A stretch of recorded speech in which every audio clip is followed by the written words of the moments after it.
And you are now live, Congressman. Good evening, good evening, good evening to everyone. We are now live on Facebook. I'm Congressman Hakeem Jeffries. It's my honor to represent the people of the 8th Congressional District here in Brooklyn and a little bit of Queens. Tell your friends, tell your family members, tell your neighbors to join us live for this incredibly important discussion on whether or not we should work toward abolishing the filibuster.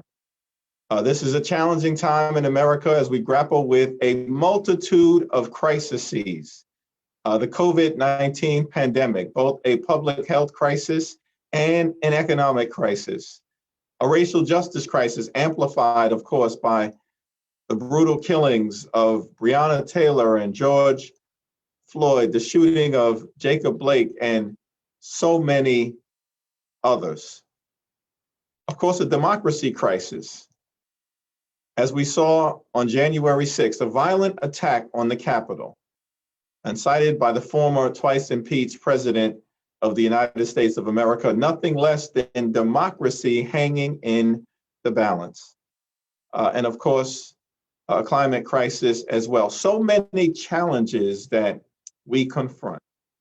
And House Democrats continue to move aggressively to pass bills through the House designed to address these issues and many others, including gun safety, passing the Dream and Promise Act, of course, the George Floyd Justice in Policing Act, the PRO Act, giving labor unions the right to organize free of harassment and intimidation, the Violence Against Women's Act, legislation designed to bring about equal pay for equal work to close the gender disparity, and so many other pieces of legislation that we've managed to pass in a Democratic controlled House, often with Republican support as well, that seem to be stuck in the United States Senate. Though we are thankful that we have great leadership from Chuck Schumer, the new majority leader, as well as the junior senator from New York, Kirsten Gillibrand. One of the questions that we have to ask is, will the filibuster serve as an obstacle to progress as it relates to the things that the American people want to see done?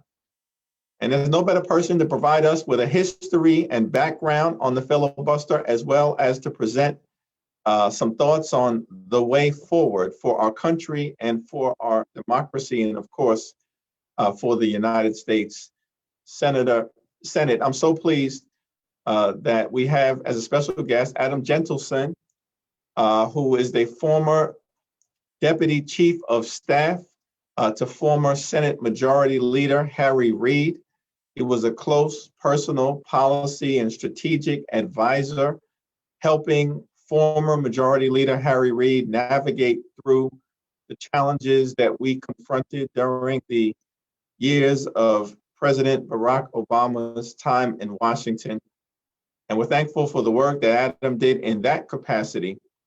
But Adam has written a really important seminal book called Kill Switch, laying out the history of the filibuster, how it is being perhaps abused and misused in its present form, and the relationship that it actually has to the Constitution, to the framers, as well as to the fabric of our democracy. And so, without further ado, I want to yield the floor to our very special guest. Adam, thank you for being with us. And we all look forward to your opening remarks. Thank you, Congressman Jeffries, so much. Thank you for hosting this. Thank you for having me. And thank you for your leadership in passing so many of those bills that you mentioned that are critical to helping our country and critical to saving our democracy. Your leadership has been so important in all of these areas. And we are all very grateful. People of the 8th District, I'm sure, are, but also the rest of us around the country for your leadership there. So I'll try to be brief. I have about 200 years of history to cover, but I'll try to do it in 5 minutes so we have ample time for discussion, because I think it's really important to get to your thoughts and questions to all of you out there on the live stream. So I'll run through this as quickly as I can. As Congressman Jeffries said, what you look at when you look at American politics today is you have all these important bills that are passing the House, and they are stopped in the Senate. Are they stopped in the Senate because they can't get a majority of the Senate to support them? No, they're stopped in the Senate because they can't achieve 60 votes, which has come to be the standard for passing things in the Senate. But how did we get here? What is the standard? Where does it come from? And is it something that is a part of the tradition of the Senate? The answer to that question, as I argue in the book, is essentially no. This is a recent phenomenon that has come to happen in the last few decades that we've come to accept as normal, but is actually dramatically out of step with the history of the Senate. So the first thing I want to establish is that the framers and the Constitution were very clear that they never wanted the filibuster to exist. This was something that they considered. They considered all the arguments in favor of a filibuster or a higher threshold for passing things in the Senate, and they rejected these arguments. The reason is that in the Articles of Confederation, which you may remember from history class was the first draft of American government, that was the system of government that was in place during the Revolutionary War, they imposed a supermajority threshold in the Senate. When I say supermajority threshold, I mean any standard that's higher than a majority. In this case, it was about 2/3. So in the Articles of Confederation, it took 2/3 of the Congress to pass most major bills. They put this in place for all of the reasons that you hear people defend the filibuster today, on the idea that it would promote consensus and compromise. But what happened is that in practice, they saw that it did the exact opposite, and it promoted gridlock and allowed the party that was in the minority on any given issue to block the majority just to make them look bad and to impose their will from the minority. So when they went to write the Constitution, the framers were very clear that they didn't want this to happen. They did want a system of checks and balances. That's why they created a bicameral legislature with a House and a Senate. That's why we have 3 branches of government and interlocking pieces. They wanted the Senate to be more thoughtful and deliberative than the House, no offense. But that's why they created longer terms for senators. They have 6-year terms as opposed to 2 years in the House. That's why they made it so that only 1/3 of the Senate is up for election every 2 years, as opposed to every member of the House who's up for election every 2 years.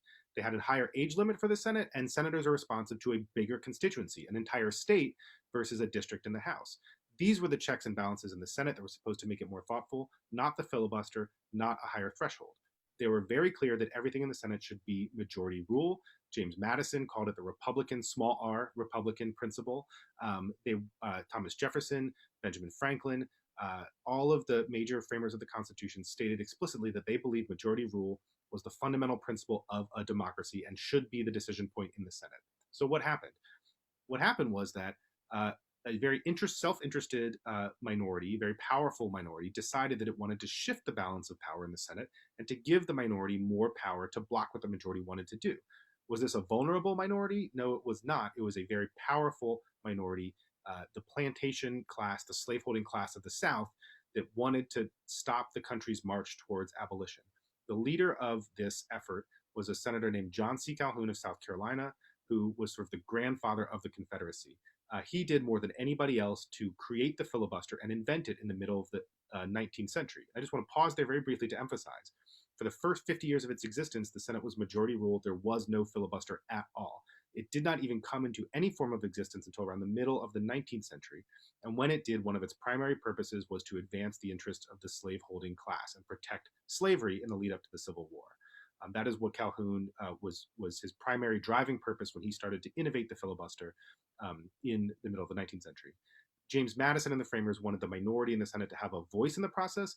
Calhoun wanted the minority to have a veto over what the majority wanted to do, and that's what he sought to do.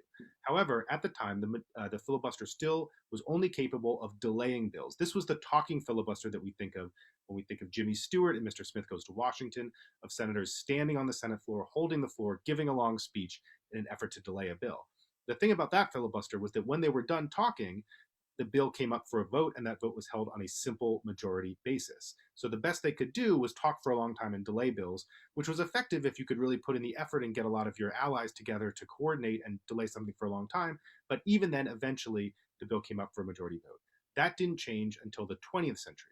This supermajority threshold that we have this in the Senate, the idea that it takes more than a majority to pass anything, only started to come into existence during the Jim Crow era in the first half of the 20th century. And when it did, it came into existence explicitly for the purpose of blocking civil rights bills. What happened during this era was that civil rights bills were going to pass into law decades before they started to pass in the 1960s. Bills to end lynching, bills to end poll taxes, and bills to end workplace discrimination all had majority support in the House of Representatives. They passed the House of Representatives. They had majority support.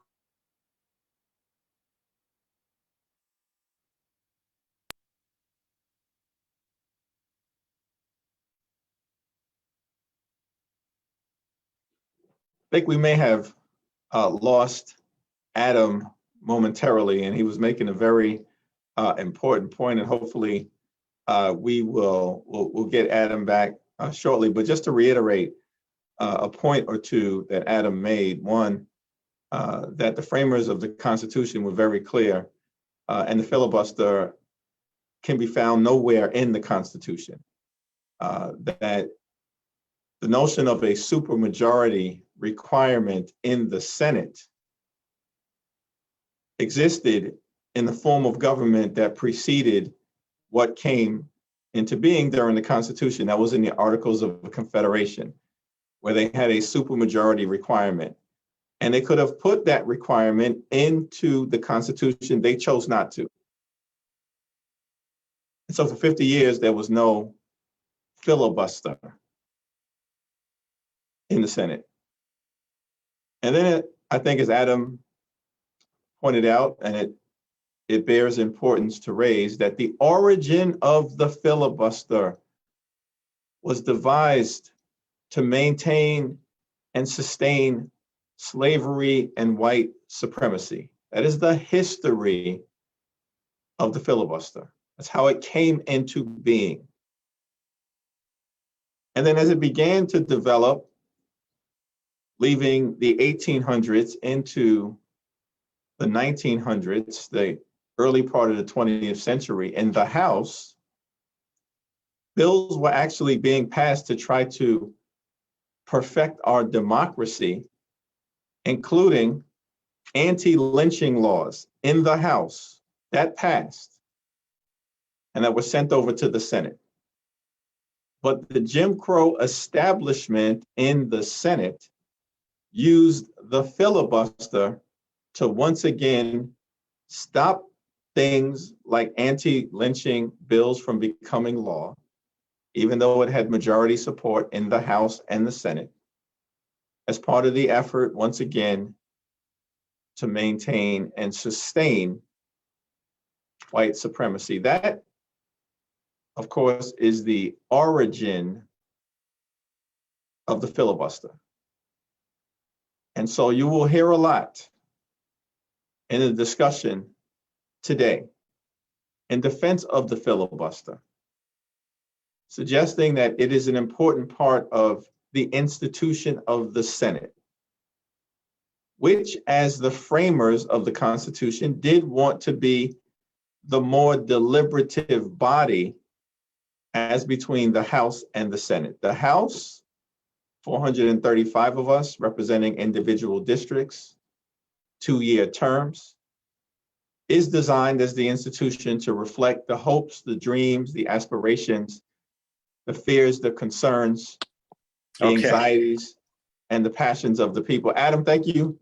I was playing historian, but I thank you for joining us. And I was just saying to everyone out there in Facebook Live land that the House was designed to be the institution closest to the people. And the Senate, as you laid out, was designed to be the more deliberative body. But they, of course, created a path for that to happen in the ways that you discussed, including the 6-year term. That's exactly right. And I apologies for that. We just had a big thunderstorm roll through the area, and I guess it took out our internet. But wait a second. All right, I'm able to do this on the phone. So can you guys hear me okay? Yes, we can. Okay. All right. So I appreciate that. Glad that you're safe, and appreciate you sticking with us. I appreciate you sticking with me. Okay, so I think I was in the Jim Crow era when I cut out. So I'll try to wrap this up quick so we have time for questions. But what I want to emphasize here is that we think sometimes that civil rights, that America wasn't ready for civil rights to pass until the 1960s, and that perhaps a delay was necessary to allow the country to get ready to accept civil rights bills. But the evidence shows that this is simply not the case. Civil rights bills were ready to pass as early as 1891, and then consistently through the 1920s, 30s, and 40s, passed the House on a regular basis, had majority support in the Senate, and had presidents ready and willing to sign them. This is the era when the supermajority threshold started to come into existence. And this was explicitly done by Southern senators who were very explicitly seeking to maintain white supremacy. I don't use that term lightly, but you don't have to take it from me. They said it themselves.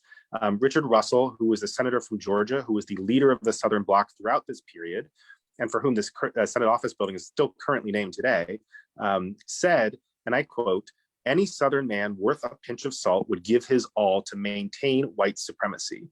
At a 1949 Rules Committee hearing in the Senate, he testified that his explicit desire to maintain the filibuster was for the direct purpose of blocking civil rights. Throughout this period, from the end of Reconstruction until 1964, the only category of legislation that was forced to clear a supermajority threshold in the Senate and that was killed by this new, stronger filibuster that had a supermajority threshold behind it were civil rights bills. Every other category of legislation during this period continued to pass or fail the Senate on a majority rule basis. Only civil rights had to clear a supermajority, and so only civil rights was killed by the filibuster during this period. In 1964, the Senate finally broke a Southern filibuster. This was LBJ working with Mike Mansfield to do this.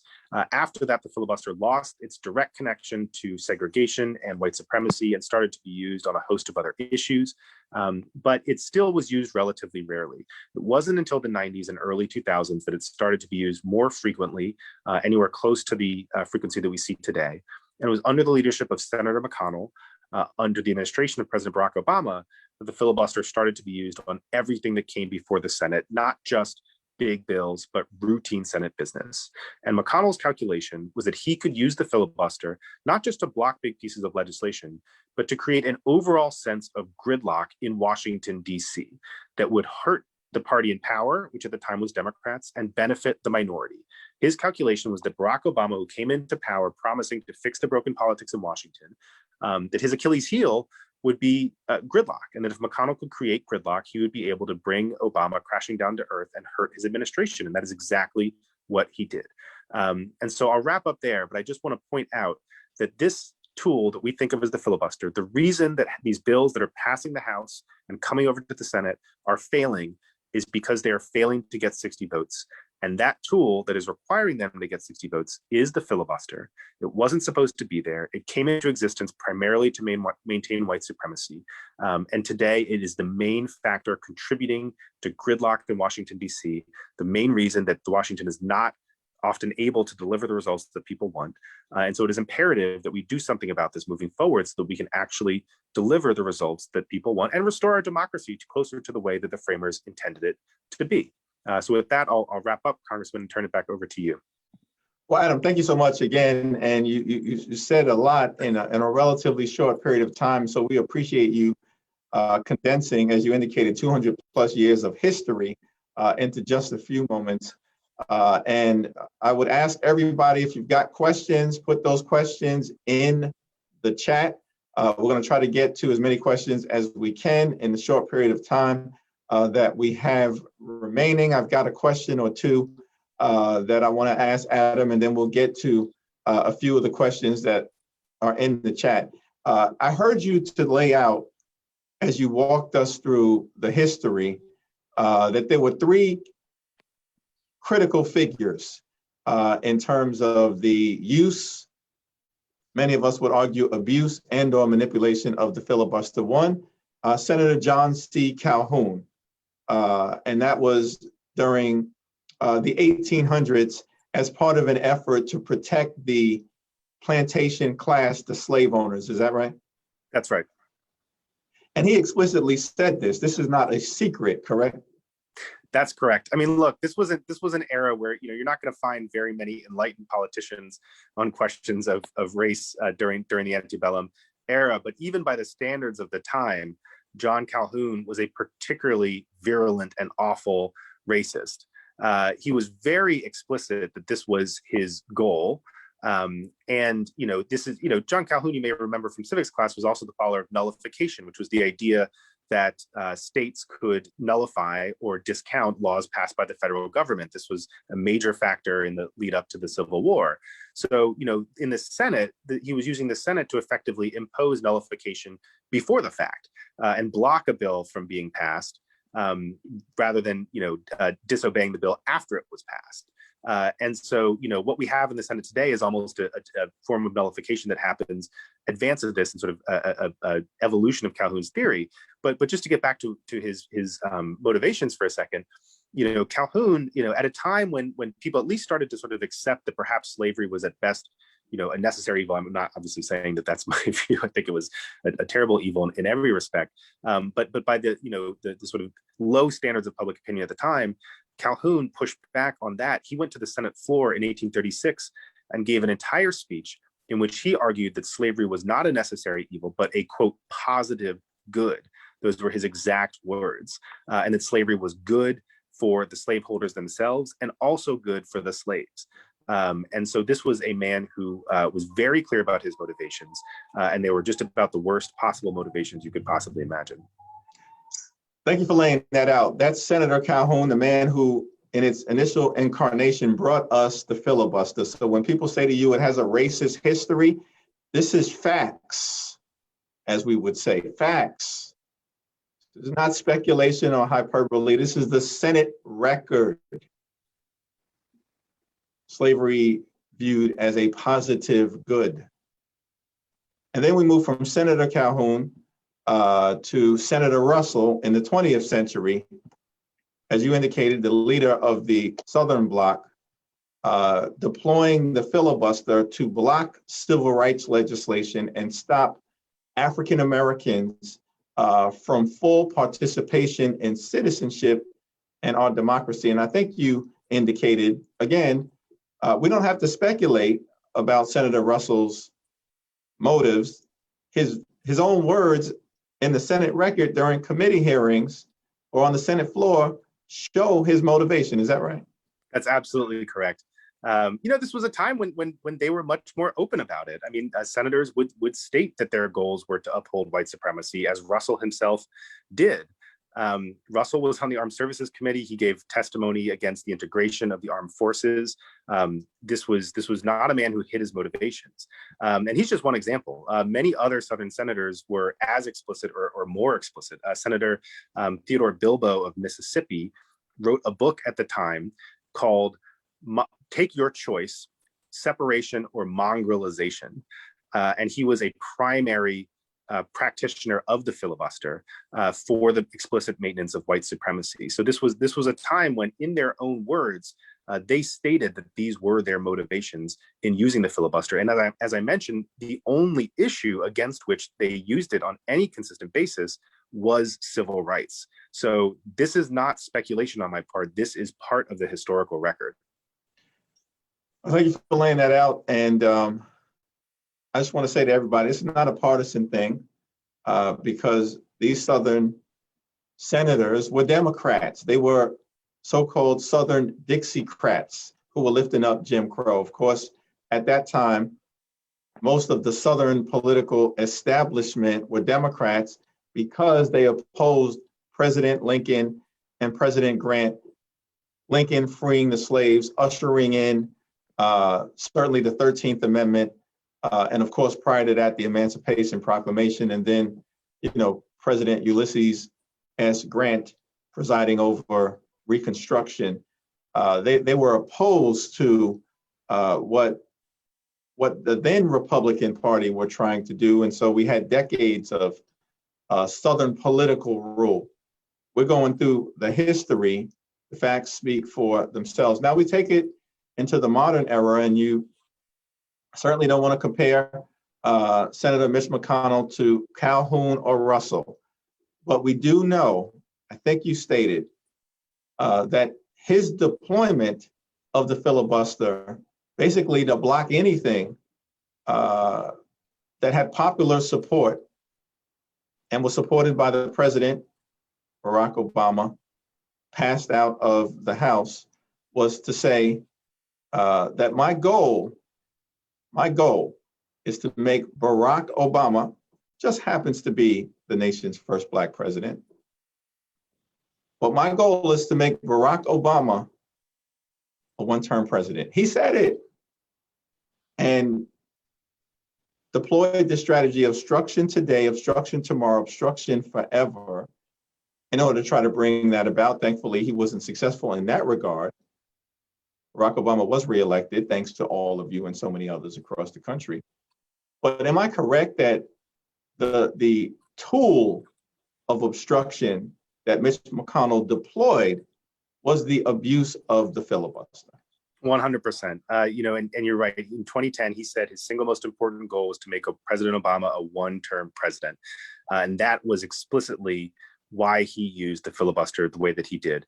The use of the filibuster under Senator McConnell when he became minority leader skyrocketed. It literally doubled in Senator McConnell's first term as minority leader and continued to rise from there. Just to put this in perspective, when LBJ was president, Lyndon Baines Johnson, he faced during his first term a total of about 6 filibusters.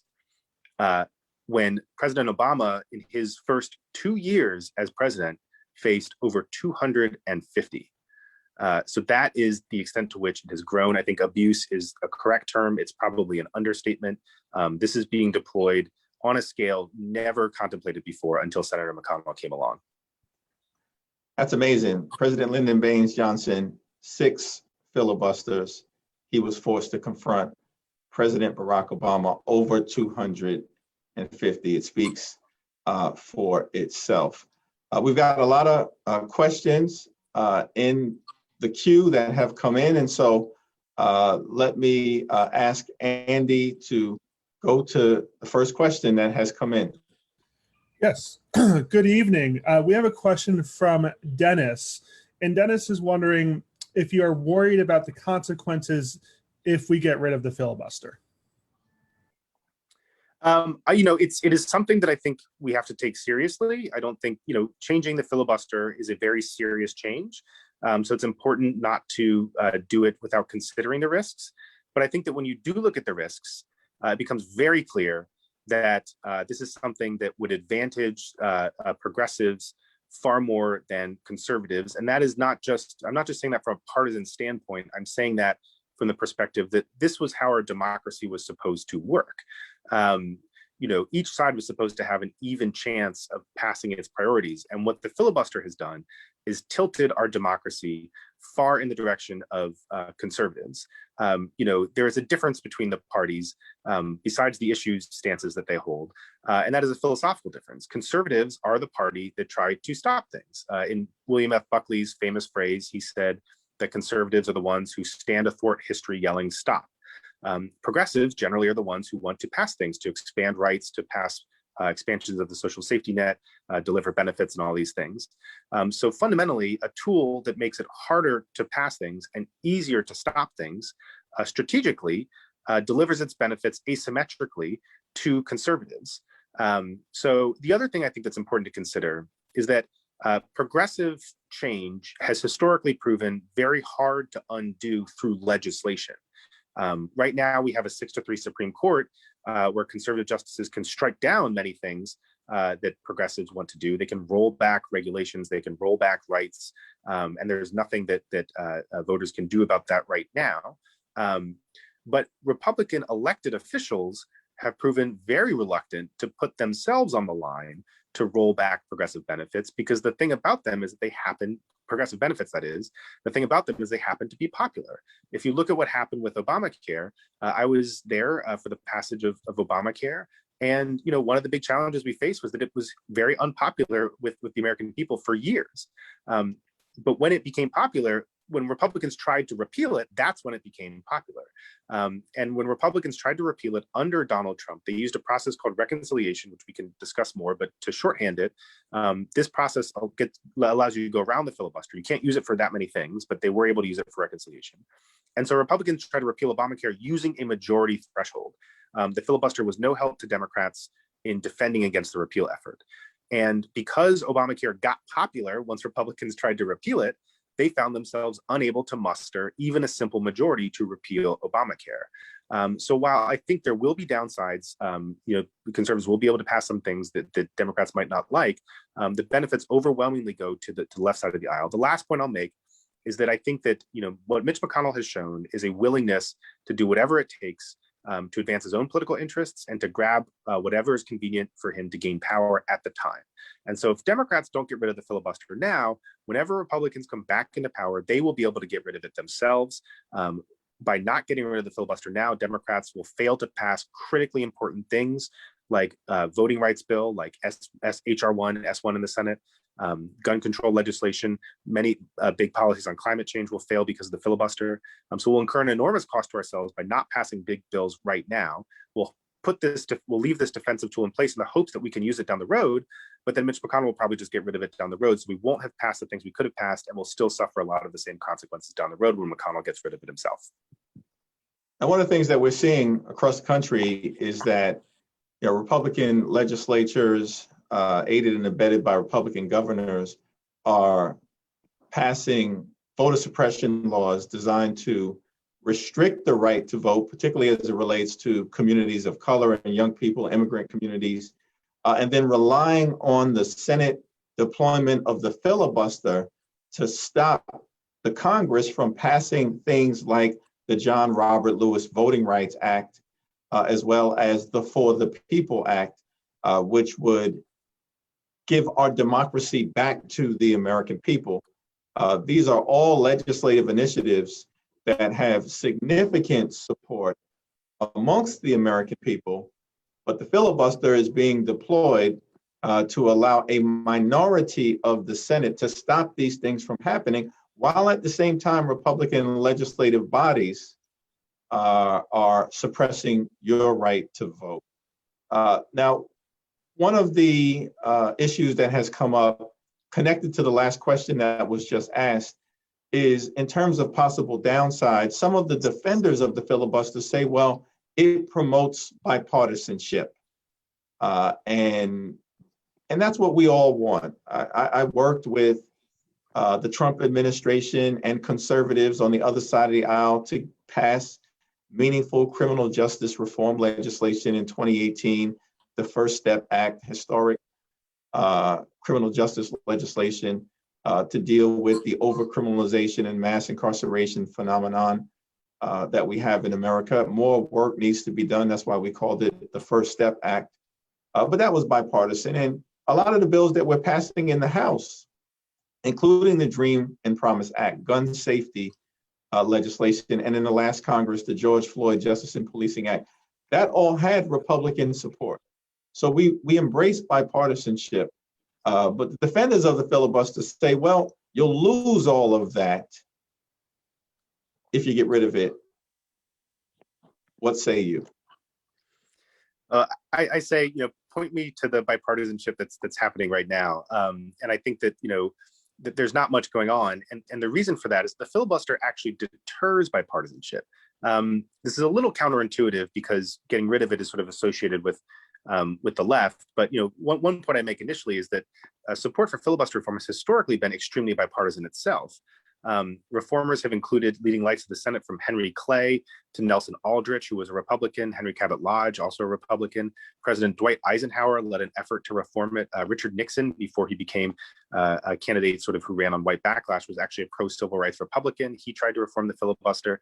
There's a long bipartisan history of efforts at reform. But then when you look at the dynamics today, what you see is that there are many opportunities where you could have bipartisanship if you didn't have to get all the way to 60 votes. If you look at the Republican Party in the Senate, you can see many opportunities where President Biden would be able to pick up a handful of Republicans, like moderates such as Senator Mitt Romney, Senator Collins, Senator Murkowski, folks like that. And so, that gets you up to about 53 or 54 votes. You could see that happening on things like infrastructure package, which has broad bipartisan support. You possibly could see that on many other issues. But you can't get to 60. It is very hard to count to 10 Republicans in the Senate today, given how far right the Republican Party has moved. Political scientists have studied this, and they found that 60th vote, that tipping point vote, has moved farther and farther to the right as our country has become more polarized. So the relatively arbitrary requirement of having to get to 60 votes makes bipartisanship virtually impossible on big issues. But if you got rid of it, I think you would see a lot of opportunities where you would be able to pick up 2, 3, 4 Republicans on a lot of votes. Is that a massive flood of bipartisanship? Maybe not. But in this very polarized era that we're living in, I think it's those kinds of sort of baby steps towards bipartisanship that we need to start to create a thaw here in Washington, D.C.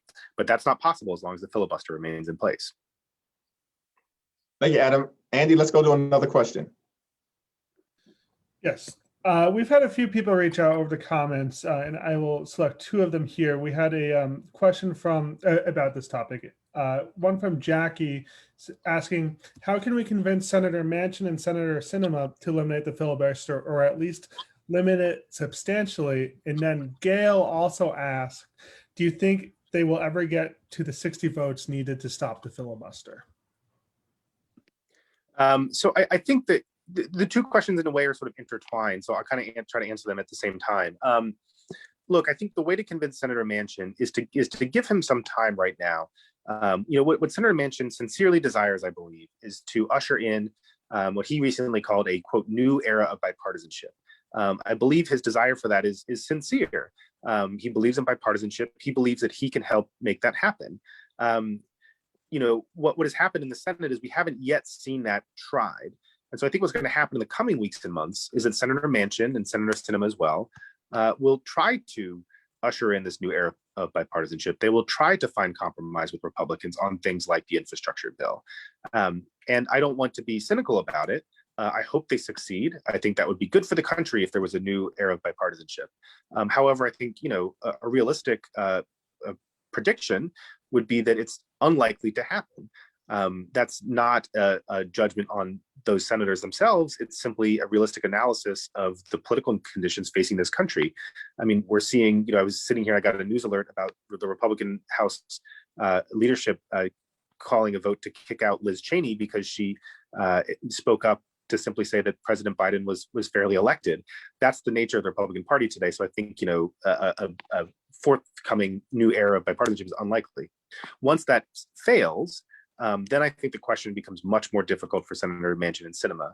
I think the pressure builds on them to find a way to pass President Biden's extremely popular policies, which are bipartisan out there in the country because they have broad support among Democrats and Republicans. So I think it will take some time, and what will have to happen is that the path to get 60 votes, to answer the second part of the question, will likely fail.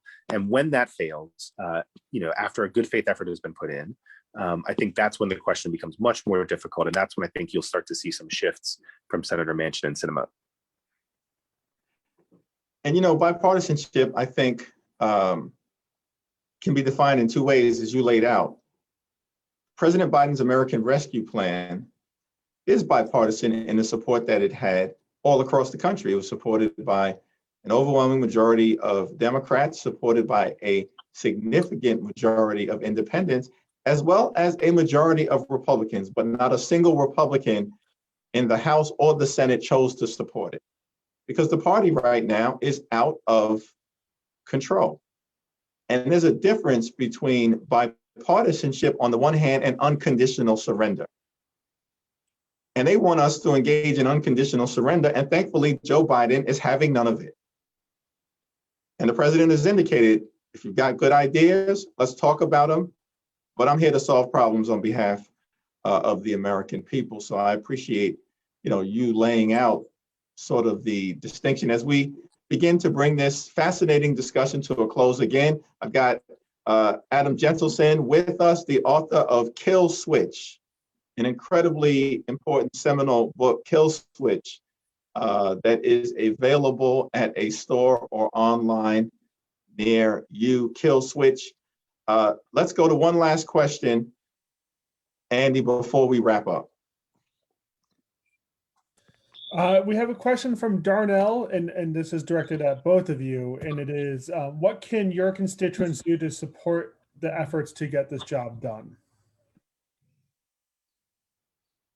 Let me yield, to you, Adam, first, just to give any thought in terms of how everyday Americans concerned about the abuse of the filibuster might have their voices heard in bringing about reform and change? I think no matter where you are, calling your senators is critically important. In New York, Senator Schumer has made very clear that this is something that he wants to do. He, like President Biden, has made very clear that his focus is on delivering results. He has said failure is not an option. Those were his exact words on the For the People Act. But I think calling and thanking him for his leadership is good, because I think part of what senators need to see is that this is an issue that people care about. So even if your senator is in the right position, which I think most Democrats are, calling and thanking them and letting them know that this is an issue that's important to you is critically important. Those calls really matter, and senators appreciate knowing that this is an issue that people care about. It's an issue of congressional procedure. Congressman and I were joking before this call. This is like Christmas for me as a Senate nerd, that people actually care about issues of Senate rules and procedure. But I think the downside of that is sometimes it's seen as an issue that won't generate a lot of public support or public interest. So anything that you can do to make clear that this is an issue you care about, even if it's to call and thank senators for their support, if they're already supporting it, I think is very important to elevating it to a top priority. And elevating reform to a top priority. Yeah, President Lincoln once said that public sentiment is everything. With it, you can accomplish anything. Without it, nothing is possible. And so one of the reasons why, and thank you, Darnell, for that question, we wanted to have this discussion is so that we could further inform all of you, the people who I'm privileged to represent and beyond, about the history of the filibuster, its racist history, as has been laid out in such a compelling way by Adam, and the way it's being currently abused.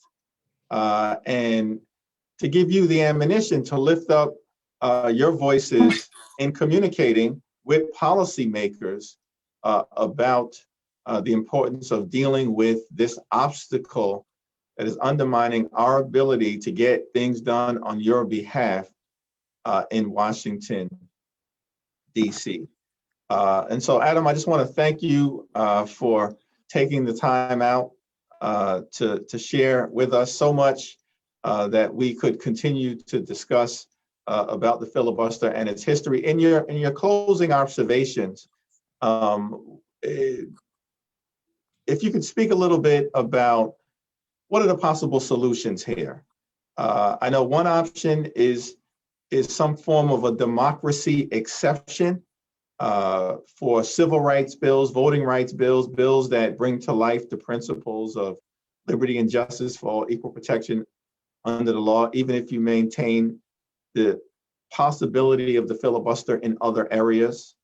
And I think another possibility that you have lifted up is the move toward a talking filibuster, an actual filibuster, as opposed to what exists right now. If you could, as you close, just share your observations on the path forward toward reform.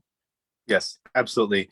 And thank you once again, Congressman, for hosting this and for inviting me. It's been a great pleasure to join you and to speak to all of you on the live stream. So, what I'll say in closing is that, I say this in the book, but, the history of the filibuster and the history of the Senate itself, in a lot of ways, is a pretty depressing history. But the good news is that changing it is actually relatively easy and very much within our power to do so.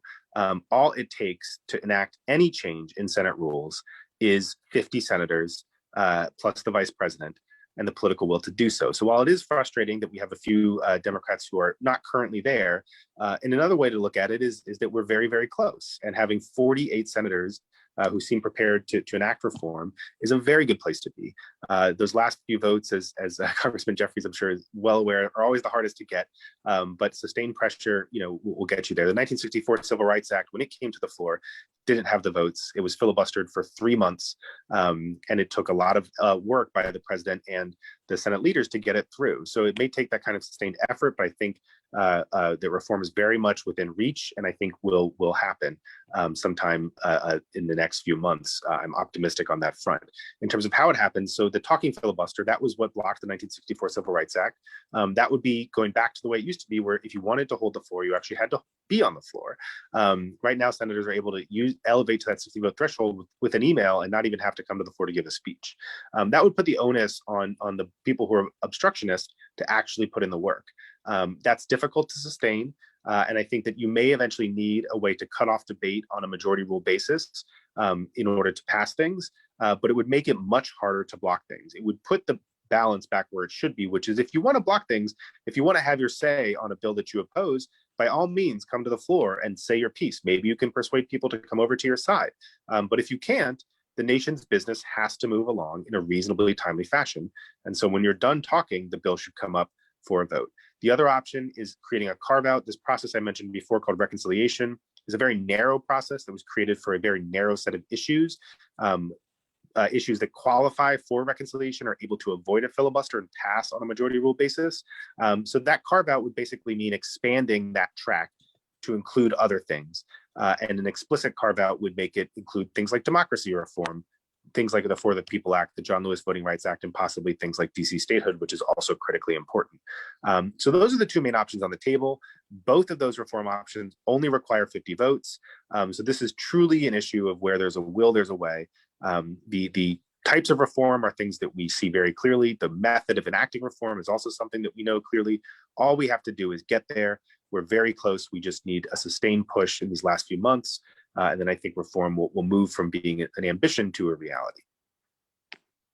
Well, Adam, once again, thank you for laying that out and for pointing out, we didn't spend a lot of time talking about reconciliation, but it is a current exception to the 60 vote requirement. And it can only really be used for budgetary purposes, things that have an impact on the budget moving forward, which is why we were able to use it under the leadership of President Biden, Nancy Pelosi, and Leader Schumer in connection with passing the $1.9 trillion American Rescue Plan that has been so decisive in trying to crush the virus and provide all of you and the American people with direct relief and ultimately lay the foundation to supercharge our economy and create opportunity in every zip code. We were able to get that done because reconciliation is a current but very narrow exception to the filibuster. And so the question, as Adam has laid it out, is should we allow everything else to be obstructed? Or in the context of things that are fundamental to our democracy, like voting rights or civil rights, should there also be an exception that allows the business of the people to get done? That's the question that all of us will be confronting over the next few months. So thank you so much again, Adam. This has been an incredibly enlightening conversation, and you really have done tremendous work in laying this all out in a great book, Kill Switch. Check it out. And we look forward to continuing this conversation with all of you who I'm privileged to represent on this and so many other issues. So God bless you all. God bless the 8th Congressional District, and God bless the United States of America. Thank you, Adam.